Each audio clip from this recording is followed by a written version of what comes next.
Yemek adasına ve mutfağıma hoş geldiniz. Bugünkü tarifim tam kıvamında pişmiş, çok lezzetli. Bu görmüş olduğunuz meyhane pilavının yapımını göreceğiz. Buyurun hep beraber yapımına geçelim. Öncelikle bir baş kuru soğanı, küçük bir el rondom var. Onu da küçük küçük doğruyorum. Dilerseniz bıçakla da küçük küçük doğrayabilirsiniz. Bu şekilde benim daha kolayıma geliyor. Evet, soğanımızı doğradım. Şimdi 4-5 tane manken biber kullanıyorum veyahut da 3 tane acı yeşil biber de kullanabilirsiniz, sivri biber. Onu da bu şekilde küçük küçük doğradım. 2 adet de kapya biber kullanıyorum. Tabi sebzeler önceden yıkandı, çekirdekleri çıkarıldı.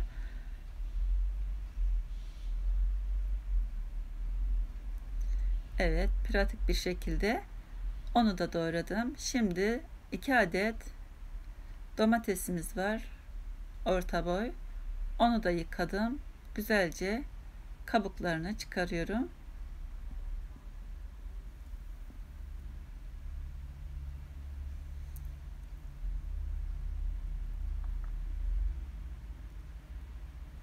Ben ara ara videomu hızlandırıyorum zamanınızı almamak için. Bu şekilde domateslerimizi de güzelce küçülttüm. Şimdi pilavımızı pişirebiliriz. Öncelikle tenceremin altına kaplayacak kadar 4-5 yemek kaşığı zeytinyağı kullanıyorum. Sızma zeytinyağı. Üzerine de mutlaka 1 yemek kaşığı tereyağı ekliyorum. Tereyağı kullanmamdaki amaç hem lezzet veriyor hem de sadece sıvı yağ kullanırsam sıvı yağ dibe çöküyor, pilavlar üstte kalıyor. O yüzden lezzetli olmaz. Şimdi doğramış olduğumuz soğanımızı güzelce kavurmaya başlayalım. Evet, soğanımız pembeleşti. Üzerine 1 tatlı kaşığı domates, biber salçası karışık ona ekledim ve kavurmaya devam ediyorum.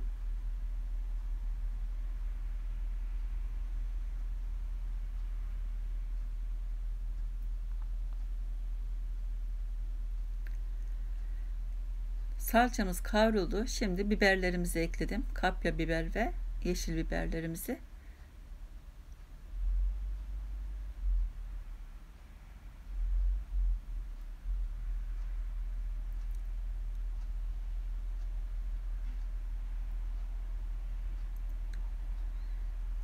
Şimdi 2 su bardağı pilavlık bulgur ekledim. Bardak ölçüm 200 milimlik. Bulgurumuzu çok güzel kavuralım. İşin püf noktası burada. Bu şekilde sebzeleriyle beraber bulguru da kavurursak gerçekten tadı efsane oluyor. 1 tatlı kaşığı tuz ekledim. Tuzun miktarı size bağlı. 1 tatlı kaşığı da pul biber ekledim ve 1 çay kaşığı kadar karabiber ekledim. Karıştıralım.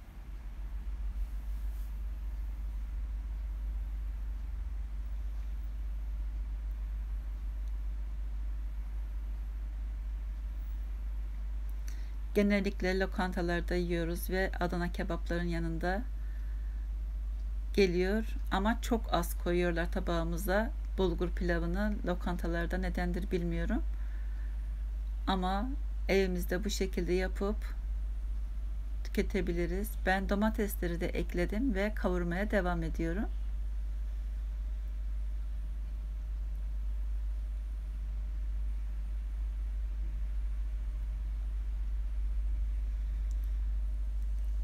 Şimdi üzerine 4 su bardağı kaynar su ekledim. Güzelce karıştıralım. Daha sonra kapağını kapatacağım ve pişirmeye başladım. Arada bir kontrol ettim. Henüz güzelce pişmemiş. Karıştırdım. Kapağını kapatıyorum. Kısık ateşte suyunu iyice çekene kadar pişirmeye devam edeceğim. Yaklaşık 15-20 dakika arasında pişecektir. Piştikten sonra da 20 dakika dinlendirelim. Daha sonra da servis yapabiliriz.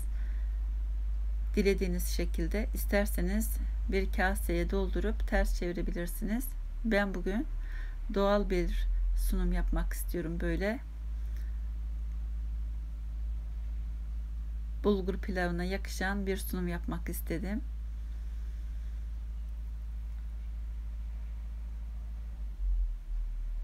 Yanında mutlaka turşuyla denemenizi öneririm. Turşuyu da kendim yaptım. Gayet güzel, kıtır kıtır olmuş. Turşu tarifleri kanalımda var, bakabilirsiniz.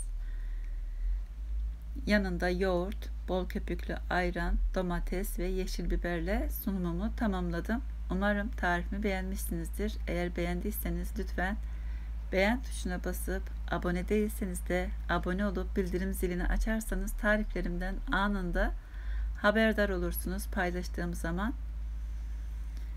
İzlediğiniz için de çok teşekkür ediyorum.